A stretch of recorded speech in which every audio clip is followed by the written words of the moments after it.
Welcome to the podcast. This show is entirely dedicated to the wisdom and the stories of people embracing their true and extraordinary nature, of overcoming, breaking through limits, tapping into universal wisdom, and hopefully inspiring you to do the same. Okay, welcome back to another episode of Being Extraordinary with Akasha Awakened. So today we have a guest once again, and I'm very excited today because today is actually the first day that this guest and I have actually spoke face to face. So I'm very excited to see and finally meet you. You feel really familiar to me. It feels like it's the first time, not the first time we've interacted, but when we did our session together, I really, really loved your story. You have such a profound story, and you've really kind of went through a lot and came out the other side with a lot of gifts, a lot of talents, a lot of courage, and a lot of insight. So the story today is really about reclaiming the power and the courage to love yourself despite growing up in an environment that maybe didn't teach that, or it wasn't something that you experienced. So today we have Paige Sawatsky here, and as I observe her, she is a female entrepreneur. She's a healer extraordinaire. And I feel like you work with a family business too. So you have like your own family business that you have on top of that. So a real go-getter out there. And I'm excited to have her share her story, because if you're listening and you've ever had, you know, fear and anxiety and judgment and had to sort of move through all these scary things, but choosing to do so and finding that self-love, finding that power, finding that purpose. So thank you for being here, Paige. I'm so excited to hear our story or hear your story. Why don't you tell us where it all began or get us started? Let us know about yourself. Oh, yeah, well, it's nice to finally meet you, Kayla, by the way, and an extraordinaire. Wow. I love the way you use words. She definitely has a way with words. Like, if you've Thank you. ever had a reading with her, like, oh my gosh, like that alone is just impressive and powerful. Like the words that you Thank you. use. Yeah. Thank you. All right. So how do I even start? Like how do I usually approach it? Okay, well, I tell people that I'm a professional at hating myself. That is why I am a professional healer. I am a professional at it. I have hated myself for years. And I don't like, where does that come from? Like, how do I hate myself? Well, like, as we all do, we grow up in an environment that maybe doesn't encourage us. So usually when if you want to do the shock value and you really want to get under people's skin, I always say when I was 12, I found my brother dead when I was babysitting him. And that usually gets people's attention. And Mhm. It that's caught really, mine. That's why we're here. yeah. And that's kind of what led me on my journey. I always said to myself, I've always had this like really underlying like intuitiveness, or like, I don't know, my guides have always kind of been there, even if I listened or didn't listen. But I always said to myself, I'm going to learn all my hard lessons in my first like 35 years. And then after that, I'm just going to coast. If I could plan my life. And this is before I even understood reincarnation or any of that kind of stuff. And so when I was 12, I was babysitting my little brother. His name is Paige Sawatsky. My parents were in the field. My dad was in the field. My mom was at work. And my dad wasn't far. And he said, just watch Wade and we're going to go on a trail ride. And so I was looking after Wade, and he was supposed to be pulling weeds, and I went to check on him and he wasn't there. And so I like checked all our hiding spots, right? Like I went to our tree house, I went to our trampoline, I went to his bedroom. He wasn't there. And we had gotten a new horse not too soon before, and we had said, don't go in the horse pen. He's 7. And I went to the horse pen and there he was lying there. And so, at first I had called my parents and I was like, I can't find Wade. Did you pick him up? And they're like, no. And then I found him and I was like, Wade, wake up, Wade, wake up. And he said, no. And that's the last thing we kind of spoke. And then I remember my dad jumping over a fence just like it was like a little pebble. And we picked him up. And he got raced to the university in Saskatoon. If you guys are from Saskatchewan, you'll know where that was. After, some time, a couple days, they say, he's not responding. And would you like to donate his organs? And so we ended up, it was a hard thing for my parents, it's like, they kind of, it's really what kind of I think is the base of my story is my parents had to make the decision on my brother's life. And I think that Mm. really kind of is what really was hard on them and really what played out the rest of my life. So they made the decision, obviously, that they were going to let him go. But my mom had said that Wade had came to her. Uh, she grew up, like, I grew up in a pretty strict Mennonite home. But for some reason, my dad married a Ukrainian who is pretty witchy. And so she had Wade come to her and say that he was ready to go. And so they made that decision. And so then Okay. we just, yeah, so then we decided to donate his organs.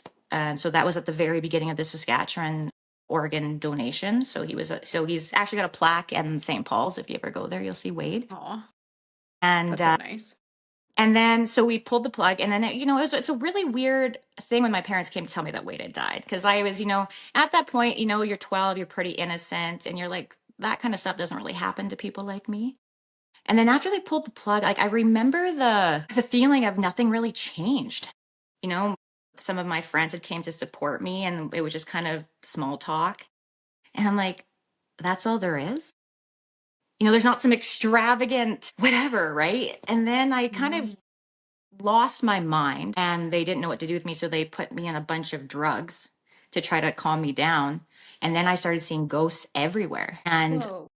I was like, what the heck is going on? I'm like, Mom, you should see all these people. Oh, look, there's Wade. Like, oh, who's that? That looks like Grandpa, but it's a girl. And I was like, kind of got gifted with watching the transition of Wade being greeted by our family and then moving on. And it was, yeah. And so that really kind of was I would say, the biggest turning point on to who I am today.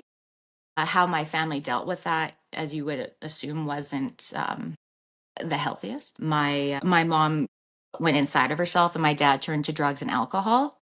Mm. And then I guess what really put me on the path that I am today is someone gifted my mom a psychic reading about to talk with Wade.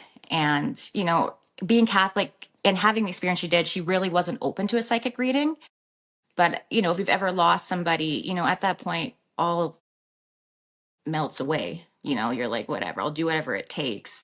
All judgment kind of leaves. And we were at this psychic, and they said to my mom, did you know that you're the best mother ever?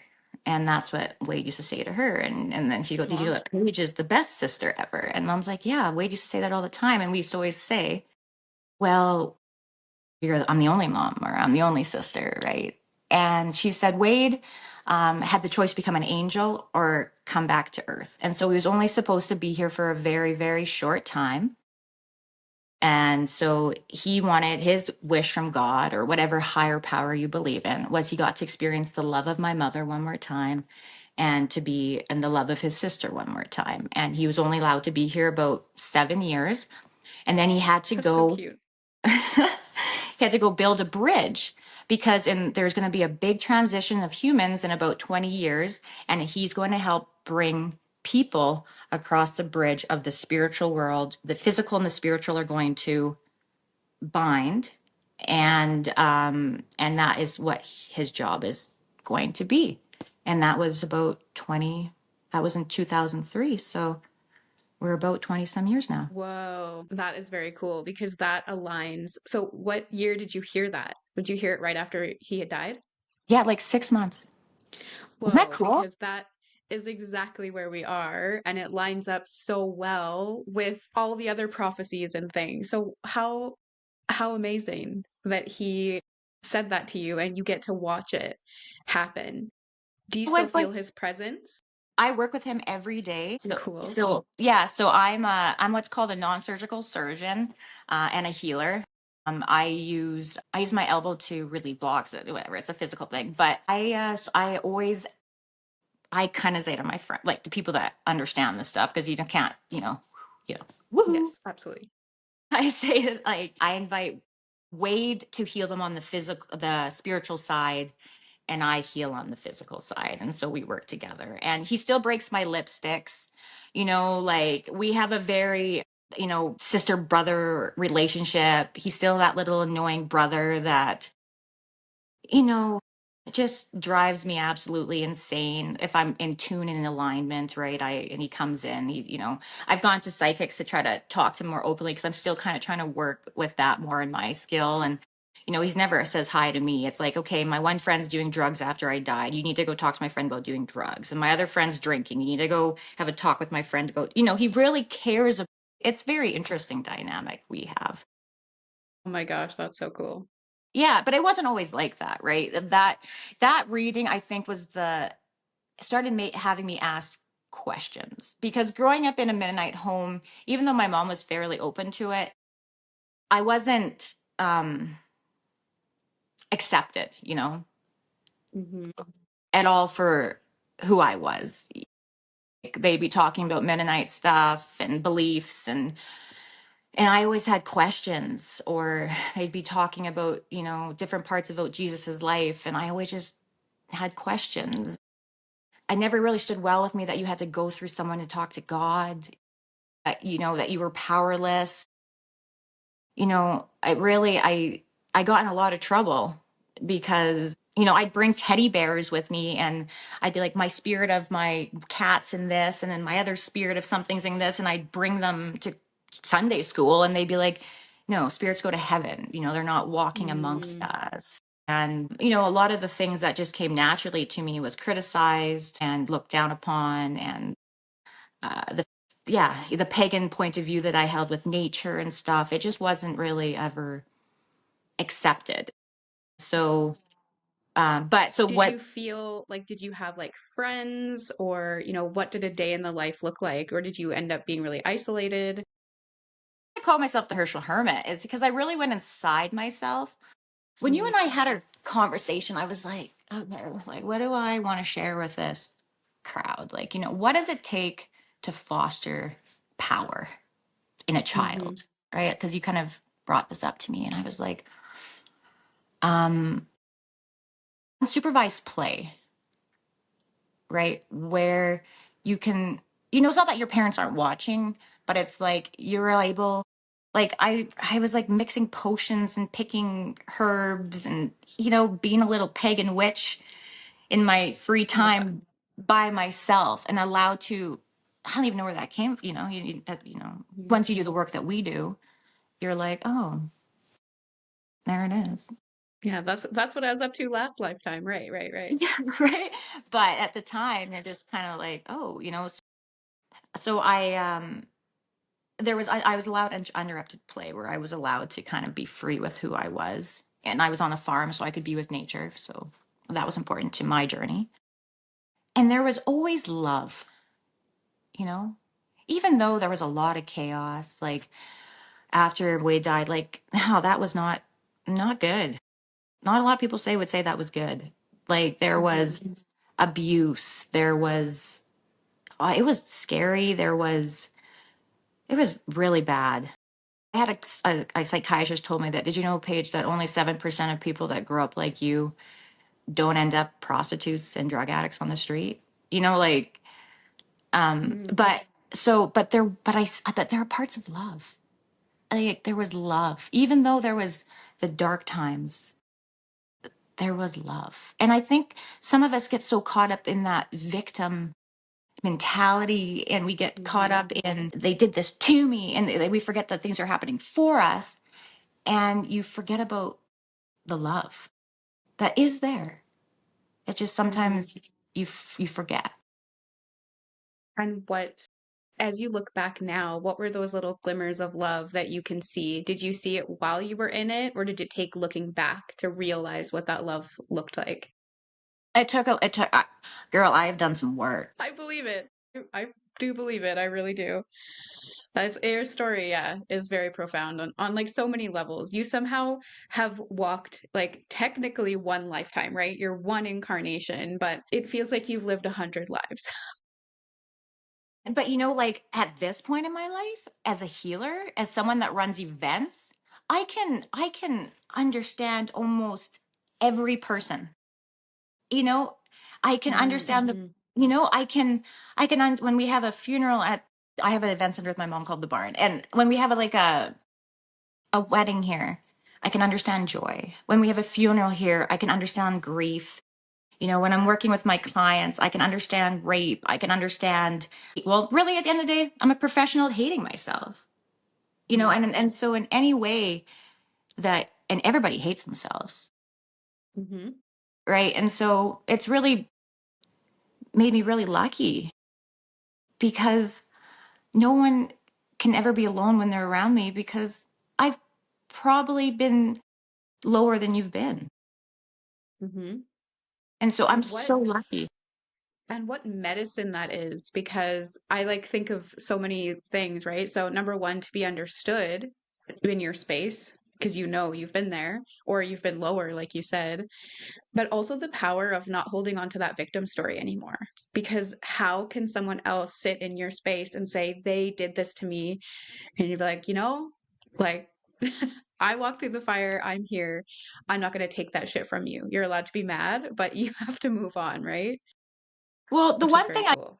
the one thing, you know, that I use in my business is like my dad, he died about 10 years ago now. And one of the last things he said to me was, Paige, don't take shit from anyone. And that is something I use, right? Don't take shit from yourself. Do not, right? That is number one, you know, like, cause man, we're mean to ourselves, Yeah. I right? feel like I am healing from the self-loathing, self-hatred journey also. Like, I wouldn't have pegged it as that at the time. I'd have been like, no, I have other things I'm dealing with, but it's for sure that. Like, I am aware, yeah. Once you understand, right, Kayla, that no one can be meaner to you, right, then you can be mean to yourself. And everything is perspective. And all you have to do is change that thought, right? That's the power in self-loathing. Hmm. And it's I agree. And also, one of the things that really helped me with self-hatred was like the mirror idea, right? Where it's like everyone is a mirror to something that could exist inside of you or doesn't exist inside of you. So I actually started evaluating like what I didn't like about other people when I was much more critical, that I still have it, but much more critical than I am now. And I was like, oh, I don't like this because I could have been that if the right environment would have set me up for that. And so then also the reverse is true. When people look at you and they have some type of criticism, you're like, oh, this is about you. This isn't about me. And that has actually given me like so much more compassion, recognizing my own patterns and then realizing that again, no one can hurt you because they're just mad at that part of. themselves. Yeah, It's exactly. all made up. It's all made up. Like some days I swear that one day I will end up in a nut house. Like we'll be doing this in a nut house because it's like, what is real? Right? What is true? I just had this conversation with someone. They were talking about they'd done a healing session. They had swapped healing sessions and, all like she had a brother who'd passed away that had come through and, the Reiki practitioner was on this side. They weren't even in person and they were talking about how they could feel all the same things. And then you're like, okay, that's true. Like, that is something you can't make up. And literally everything else is just this construct. Like, reality Right? is not at all real. And it's just, that's what I was like, what are we doing here? Pretending that we're just these humans that need to make money and buy houses. Like, it's a part of the game, but it's really not the name of the game. It's just a distraction, really. Like, nothing's real. It's crazy. Yeah, and you really, once you grasp that concept, you can build your reality almost any way. I mean, of course, there are things that are, you know, depending on what your belief system is in reincarnation, you know, all that kind of stuff. But I do think there are solid things that you put in place, you know, free will, right? That, you know, it's like you can't choose some of the trauma, but I think you did choose it because, you know, time's elusive too. Mhm. And my I think that wish too.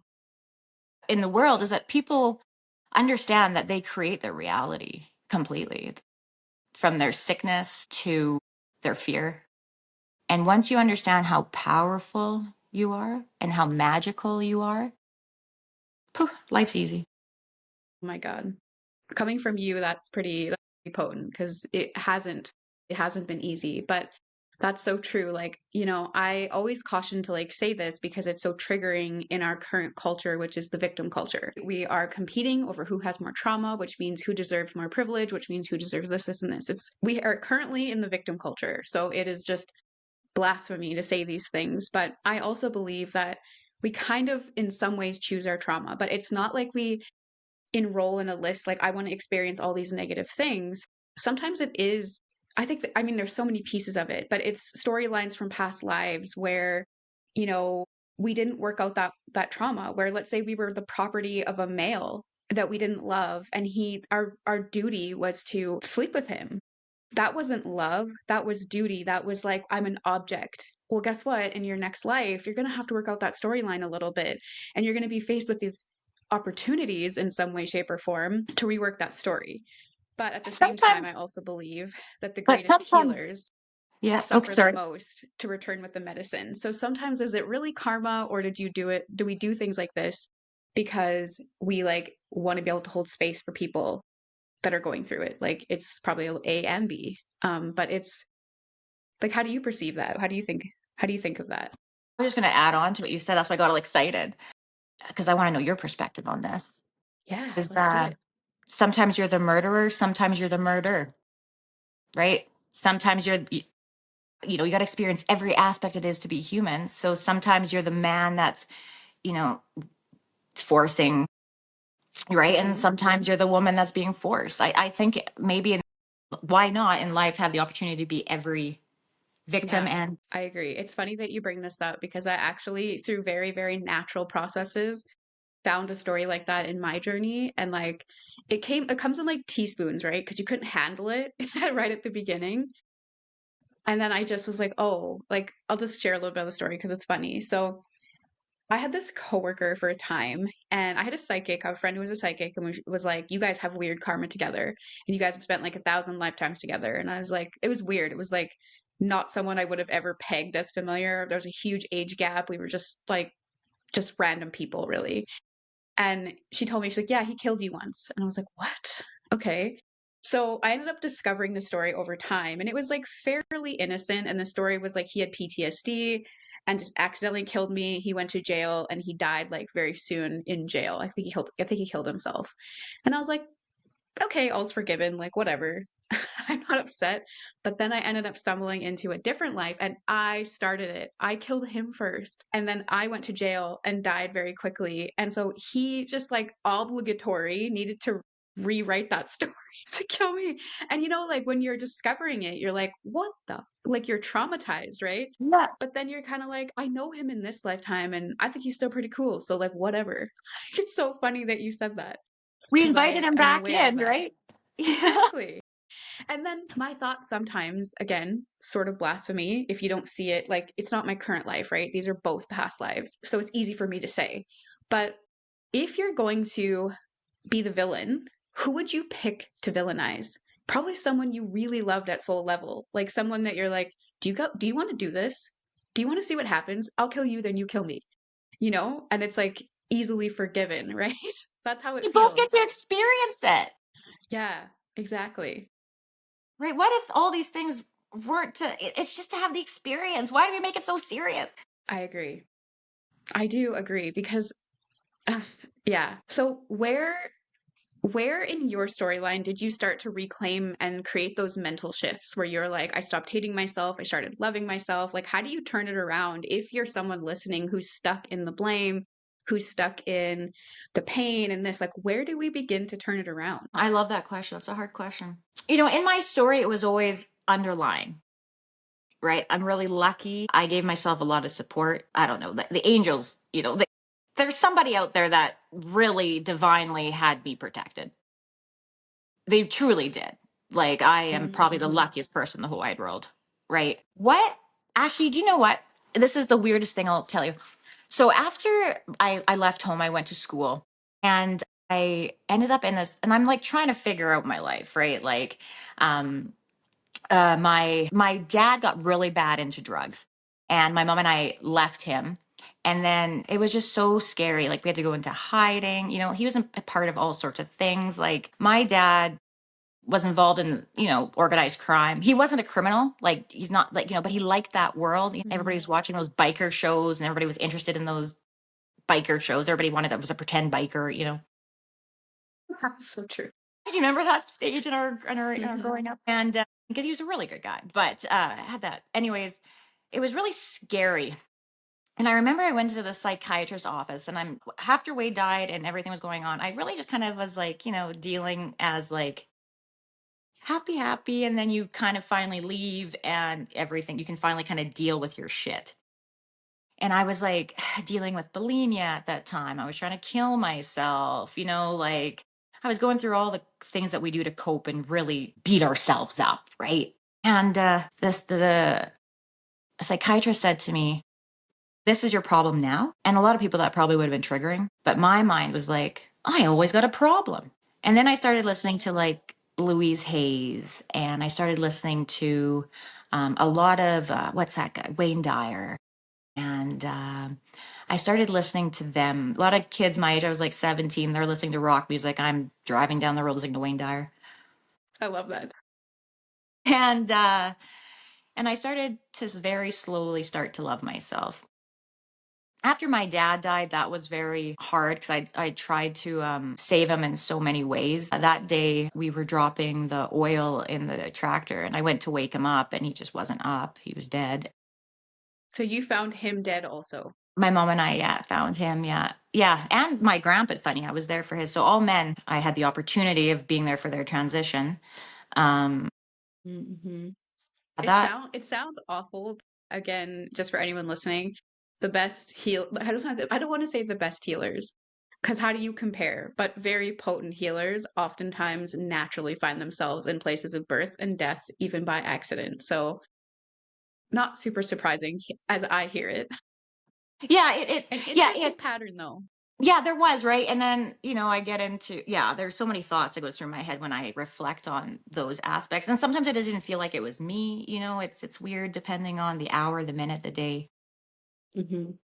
But after that, I got the opportunity to go move to Mexico. And I got to be Nice. free for the first time in my life. And I got to find myself, and I had those tools, and I started to tell myself in the mirror that I loved myself. And then I started to research more of Louise Hayes and like how the body talks to you. And so if you're in the place where so the tool that I would recommend, what do I recommend? I would recommend really, what I recommend to my clients is you need to almost see yourself as your spirit and your body almost separate but the same thing, because your spirit has more of agenda, right, where your body's just here to help you experience it. And so you really need to tell yourself that you love yourself. Like, that's very, very important, to really see yourself as another person, and to be able to say, what I say to myself is, I'm loved, I am healed, I am brave. Because when we're a victim, we're not brave, right? Hmm. From the moment I rise until I gently close my eyes, I will honor, respect, protect, forgive, and completely love myself first and foremost, before anyone else or anything else. So help me God. Because I Hmm. because I am, I can, I am loved, I am healed, I am brave. Because a lot of us are saying, I am going to get better. I'm going to get through this. But that's not how the brain works. Brain doesn't work that way. The brain has a confirmation, because we are physical. Even if our spirit gets this stuff, we're still we're still having a physical experience, right? And so our brain, from the point of view that I hold, it's just a subconscious memory bank for the physical that's helping us survive when we're in fight or flight, when we're in the sympathetic state, when we're not in the parasympathetic state. Like, when we're in the parasympathetic state, that's when we're in our higher self. That's when we're in the present. That's why they say, when we're in the present, where your power is in the present moment, right?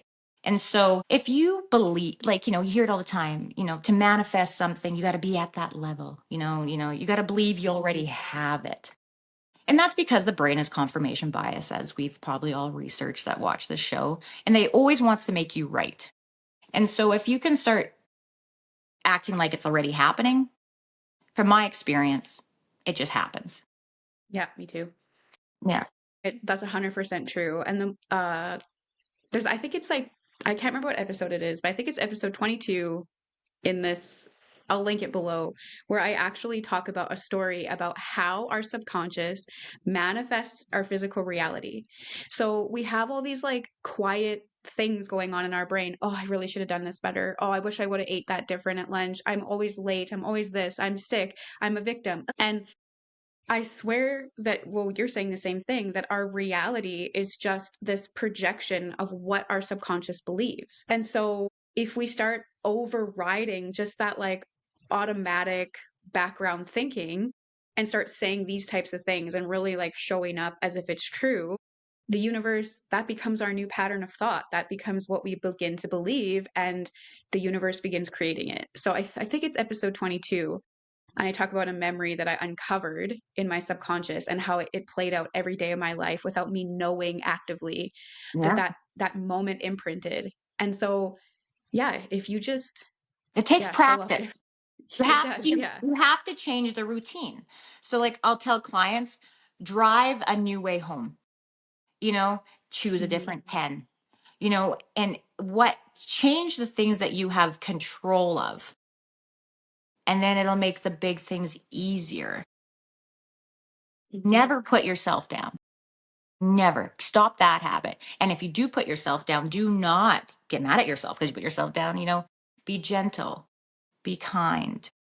Treat yourself the way that you would treat, if you love animals, an animal. If you love babies, a baby. If you love gel nails, treat them like you treat your gel nails or your lashes. You know, whatever you love Yeah. most, treat it yourself that way. And then do physical things to stay in the present moment. Honestly, it sounds too simple, but how long have you been doing this work? Quite a while, hey? Professionally, 3 years, yeah. Okay, but your Uh, whole life you've really been a mystic, it feels like. well, yeah, I got my master's in yoga. Like I've always been on this Yeah. journey to figure it out. And then one day someone said to me, "You should just start a business." I'm like, "Who's going to listen to me?" You have a story. People are going to listen. That's amazing. Yeah. But what I was going to say is that you've been doing this for a whole lifetime, it feels like. Like, again, uncovering different pieces. I've been doing it for like 6 years, I think. And what you're saying, people are just, it's not going to change my life. No, for 6 years, I have studied what's working for people, what makes the changes. And I swear to God, it is those two things, like single handedly I coming got back to one the more. present moment. Yeah. What do you got? Pooping. Pooping. Tell me about it. You must poop. Love this. Didn't see it coming, but that's great. What does it mean to you? What does it mean spiritually? What does it mean to you? Okay. Well, what is to be if you're a physical being, you are peeing and pooping. Right? That is Hmm. really what we tell. We know that the ascended beings don't pee and poop. Higher frequency beings don't pee or poop. Humans pee and poop. Right? This is what we know for sure. Right?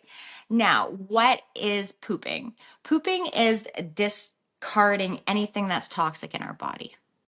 Okay? And Hmm. so if you care enough that you are pooping 24 to 36 hours after you eat a meal, you are completely loving yourself and in the present moment. Because you cannot poop if you're not in the present moment.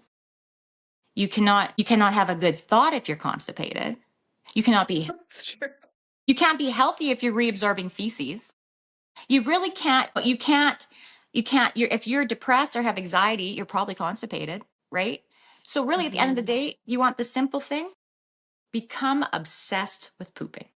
That is new advice, but I mean it's true. Like even if you just think about like releasing waste, and your body has to be in a rest and digest state in order for that to happen. So if you, yeah, that's great advice. I love that. Chew on that. So, yeah, honestly, it makes perfect sense, really. But yeah, I have to agree with you. Like, I've watched it so many times, and it's just like the present moment is all you have. And I think we've all had those experiences where you think that next milestone, you can finally know peace, you can finally relax, you can finally know love.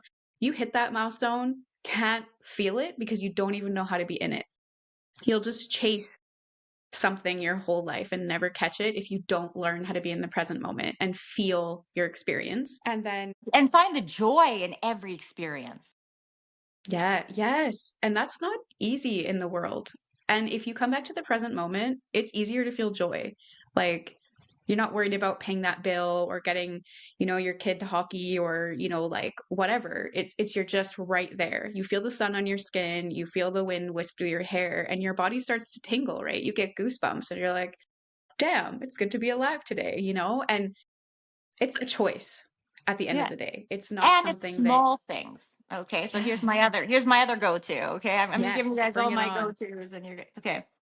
I am grateful in every moment for color. When I'm having a moment where I'm not, where I'm not here, where I'm not present, where I'm somewhere else, future, past, I go, wow, isn't that beautiful, that color? Because wouldn't life suck if I couldn't see color? And that's what I'm grateful for in every moment. And that's what brings me joy. For somebody else, it could be something else. But for me, it's color. I love that. What would I say? I would say nature as a general statement, but let's be honest, it's the trees. I've had an affinity to them my whole life. And I remember, I can't remember what led up to this, but I had this thought. I was like in one of my self-loathing moments, like probably only a couple years ago. And I was just like, why am I here? I don't want to be alive. Like this sucks. Like why do I have to live this incarnation out? Like that really like not suicidal, but like really not interested in living kind of thing. I wasn't going to do anything about it. And then someone had said to me, they're like, you have so much left to experience. And I was just like, what? And I don't know where it came from, but I was like, I have not seen enough trees. Like, I don't know if they exist in the other world. That is an earth specific thing. I don't want to separate myself from the trees. I haven't seen enough of them yet. I have more trees to see. And it just changed my mind completely. I was like, no, I'm not done with the trees yet. What if they don't exist where I'm going? Devastating. Oh, for me, it's the trees. Yeah, and everybody has that thing. And I think if we hang on to the trees or the colors, or I think that's what people make things so big, and it's really not. And why do you think we make it so big? Because of our emotions, everything feels so extreme. It's how we get our power, right? And when you make it big, you go into fear, and then to get fear, when we feel so small, we want to feel bigger, and then it gives us power for things to be so horrible or for things to be so. Mm. That's my point of view, right? Like I think, So we're gluttons for the theater. We love a good theatrical experience. yeah, and a lot of us don't feel powerful, It's true. so we Yeah, we're hang reclaiming power. Yeah, yeah, yeah, you're right. and we get it in any way we can. If that's screaming at somebody, if that's being in anger, if that's putting somebody down, that makes us feel powerful when that person's probably the smallest in the room. And I see like a connection as you speak between that self-loathing and that power, right? That lack of power because I just replay things as like in my life as you're speaking and that's just true. When you don't love yourself, you can't tap into your internal power because you don't think there's anything in there worth touching. So you have to like exude power over other people and stories and dramas and like but now when you actually don't hate yourself fully, you don't need that projection to feel powerful because it's actually inside of you all along. But if you don't care about yourself enough to connect, you have to kind of steal it from those moments of drama or intensity, right? Yeah, like that's perfectly connected, right? And when you love yourself truly, you don't need the drama. Exactly. You don't need to hang Yeah. on to those stories. They don't matter anymore. They're not feeding you in the proper way. You then hang on to the joy. At least that's how I Yeah, it's see. so true. Yeah, like I have a cool story to go with that, and it actually just happened to me this year. So I have always struggled in my immediate reality with being understood. Just well, if you actually meet me in person, there's something about my energy that's off-putting to people. And I think it's just people think I'm going to be bubbly or something, and I'm actually kind of reserved and a little bit quiet. You might even say shy, and I think that's why people don't expect that. Like I think people are like you have a podcast, you do this work, you can't be shy, but I am in person. I just get met with so much resistance, and it used to really bother me, even as a child, like just this being misunderstood. And I wanted to be understood. I would just do these things to make who I was visible to people. And just this year alone, I've decided I don't care at all. And I actually enjoy now being mysterious. Like, I hope you wonder forever what's going on over here. And I honestly hope you never figure it out. Like, how empowering is it to just not care and embrace being mysterious or confusing or whatever? Like, it's so liberating. I can't believe it. And you're an How much Aquarius rising, right? I am like Capricorn Aquarius rising. Yeah. They're both slammed in the first house. Yeah. So you're finally embracing it, babe. I'm so proud of you. It feels so good. And it took me, how old am I? 35 years to figure it out. But it's amazing. Like, just finally loving the parts of you that you've tried to fix or edit or prove. And you're just like, actually, I like this part of me. Like, I can't believe how unshackled I feel. It's great. And you're just gonna get and from what you've explained to me, you're just gonna get more powerful, and you're already seeing it like vibrate into your reality. Hey? Yes, big time. Everything's a ripple. Hey, everything's connected to everything. And we're all Okay. one. Yes. We are all one. Okay, so if people want to find you and they want to, take part in your services or they want to learn more about you or follow you, where can they get a hold of you? So yeah, I'm kind of like a crocus. You know, you got to look for me, or I'm like that. I'm that witch deep in the prairies. That you got to go through a dragon and to get to. But I love it. yeah, I'm on Facebook. I'm Herschel Hermit Health, and if you want the event center, I'm the Barn Herschel. That's really all I have right now. But Perfect. that's We'll like I link it said, below yeah. If you need to be so people divinely can. guided to find me, I'm sorry. Okay, well, perfect. I love that. I like that. And that's power right there too, to say like, I know whoever will find me will find me. I don't have to like be everywhere, right? Like that's power in of itself. So, if you had one final piece of wisdom that you wanted to part on people listening today, what would it be? Don't take shit from anyone. You would. That makes you want to cry. That's so great. In the words of my dad, you're beautiful, baby. Don't take shit from anyone. You got this. You're brave. Thank you. Thank you, Dad. Beautiful. Thank you. Yeah. Well, thank you, Paige. Thank you for being here. Your story was incredible. And I just can't, yeah, I'm speechless. That was the perfect end to the podcast. So her information will be below. Let us know what you think about the episode. And thank you so much again, Paige. Thank you for the invitation. I can't even express my gratitude. Thank you.